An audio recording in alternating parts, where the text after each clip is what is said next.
Hello and welcome. I'm the Storytelling Advisor, and I'll be your guide as we discuss stories across every medium. We'll be talking about what works, what doesn't, and what could be improved for some of the biggest stories out there. This season, we have a lot of great titles to dissect, and I'm very excited to get started. Please feel free to leave a comment, like, or subscribe to my channel.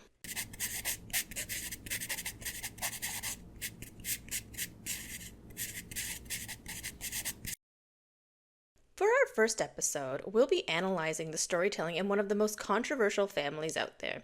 That's right, I'm talking about the Kardashian Jenner clan and my thoughts on what made their show so wildly successful. Now, I know everyone has their opinions on the Kardashians. From their connection to O.J. Simpson to their invasive online presence to questionable quotes, "Oh, Kimmy, why oh why did you say this?"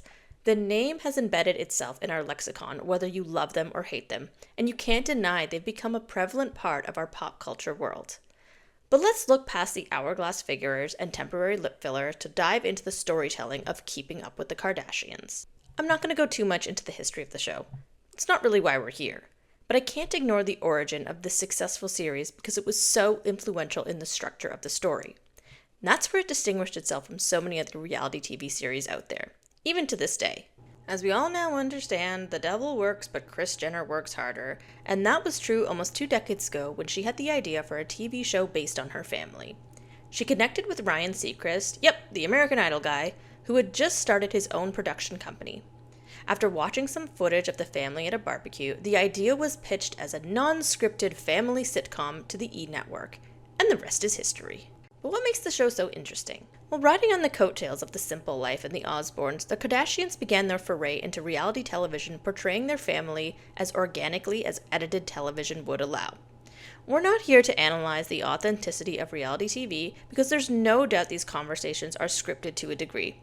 It's obvious people are put in situations where they're told to discuss a topic, but the actual dialogue is probably genuine and absolutely designed to generate interest and conversation. But once again, we're here for the story, not the production. What makes Keeping Up with the Kardashians so unique in its content was the way episodes are structured. Episodes are insular, with characters having their storylines individualized by facing problems that were resolved by the end.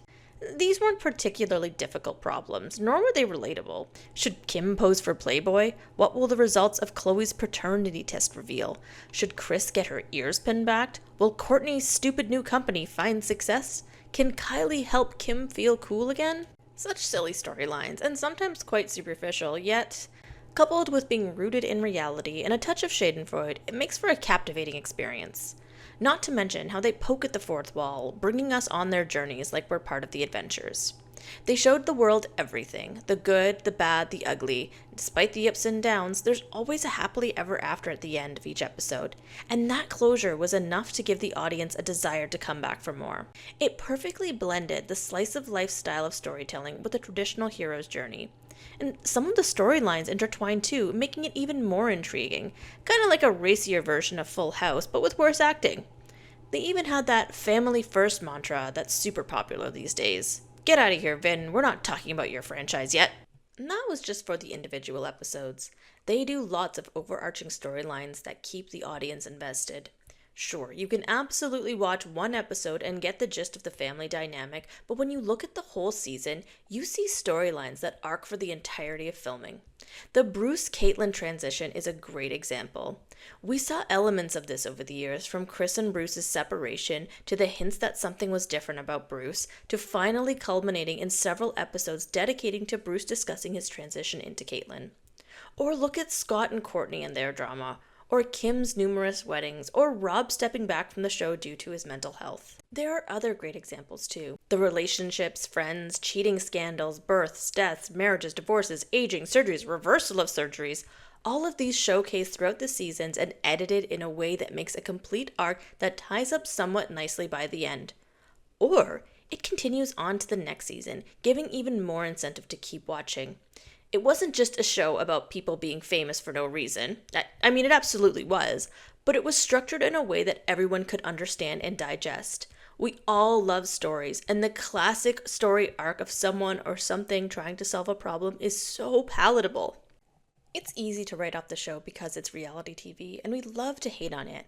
But there's a reason so many people tuned in despite the show being universally panned by critics. Sure, there were other reality television shows that did something similar, but the Kardashian family kept it simple. They used a sitcom style model that tons of other slice of life reality TV shows emulated, many of which lasted for years and years and continued to be produced to this day. And that gave them longevity. While most reality television shows of the mid 2000s eventually fell off the radar, Keeping Up the Kardashians kept going for 14 years, had tons of spin off series, and then started a new show in 2022 under their own production company.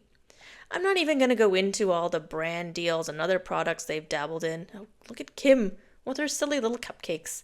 But I can't hate on people throwing spaghetti at the wall to see what sticks. And they use social media and celebrity culture to their advantage, hiring paparazzi and posting snaps of their personal lives when not filming to keep the audience engaged. What would I change about the story structure? Honestly, not much. I'm going to ignore the content because, yes, there's lots that could be changed in that regard. Being frivolous and out of touch isn't cute anymore, but as a storytelling advisor, I can't speak much to that. What I can say is that the storylines themselves are pretty sound and work well with the medium in which they're presented. We're not expecting a cinematic masterpiece with Keeping Up with the Kardashians, and it doesn't pretend to be anything more than it is. I can understand why people have issues with the family, especially when it comes to beauty standards, product promotions. Kendall, you should have known this one was a bad idea. Come on now. Flaunting wealth, putting their kids on camera. But when you step back and look at the product of the show, it's a pretty interesting means of storytelling. The talking heads give us insight into each character, the settings are consistent and reliable, and the character development is steady and plausible. It's just as it was described, a non-scripted sitcom filled with real people stumbling through life, albeit one laced with luxury. So, say what you will about the Kar Jenner crew, but give lots of respect to the editors and writers who crafted a great story that lets you turn off your brain for an hour and just enjoy the ride. Thanks for watching, everyone. Please feel free to leave a comment, like the video, and subscribe for more weekly content analyzing stories. See you next time!